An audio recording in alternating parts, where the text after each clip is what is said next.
Guys, check out this classic 1970 Yamaha AT1. This is a really cool Survivor. It's 53 years old and it has original paint on the fuel tank, the original saddle, the original gauges, everything's intact, and it's showing 3,689 miles on it. The top end of the engine, the crank, everything feels tight as a tiger when you ride it.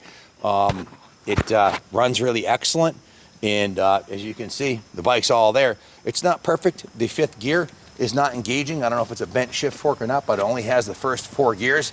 And if the first 4 makes you happy, you're good to go. If you want to fix the fifth, you're gonna have to roll your own because we're selling this one as is.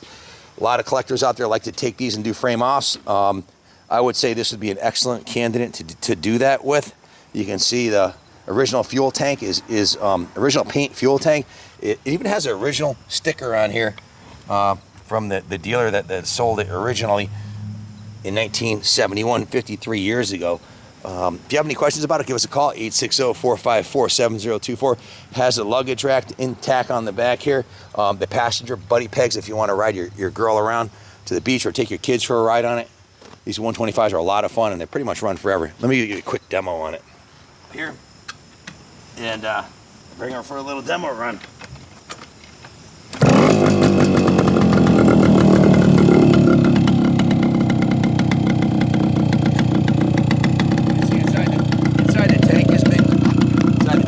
Clean, the carb's been clean, the fuel petcock has been replaced, it's got a new fuel line on it, new gear lube, it's been tuned up front to back, chain looks like brand new, rear sprocket looks good, and just a cool classic.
For a little real talk. I was just talking to Bill Blythe, who's 65 years old, just did a 1,000-mile iron butt rally, 4-time Isle of Man veteran. And here I am at 58 years old, invested every red cent I've ever made. I was just thinking about it, it just occurred to me. I had, let's say, a moment of clarity. And I just realized why when I was riding this bike. You don't see motorcyclists parked in front of a psychologist or psychiatrist's office.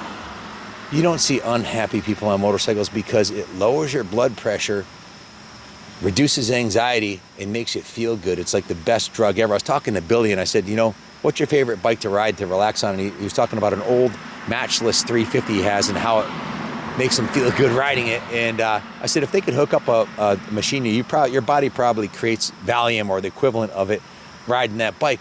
It's like a natural drug. It's a natural high. And yes, every red cent I've ever made, every red cent, and every vacation I've taken since I was, the year before I got sober, August 26, 1991, 1990, every year since 1990, my whole winter has revolved around going to Daytona for 2 weeks for Bike Week, which is 2 weeks for me. And living at the track, I camp out at the track. I stay at the track and enjoy being surrounded by fellow motorcyclists. But that museum across the street, that was an abandoned building, 4-story abandoned building that I put $7.5 million into restoring 65,000 square foot of space. And buying this side of the road, this park over here, I bought that and restored it. That house on the hill, I bought that and restored it. And the 2-family house over there, Junior bought it. So actually over $8 million. And it's worth a fraction of what I put into it. Why? Why did I do that? Well, I wanted to create a forever spot to display motorcycles. My 52-acre compound that I bought, I've put close to $2 million into that, and all of it, the only reason I did it was all the places I rode as a child got shut down. There were no more sand pits to ride in. There are no rail trails to ride on. There are no local tracks. There's one spot in Connecticut that is legal to ride a motorcycle, and that's the Connecticut Thomaston Dam. They have a public riding area there. That's it, one spot.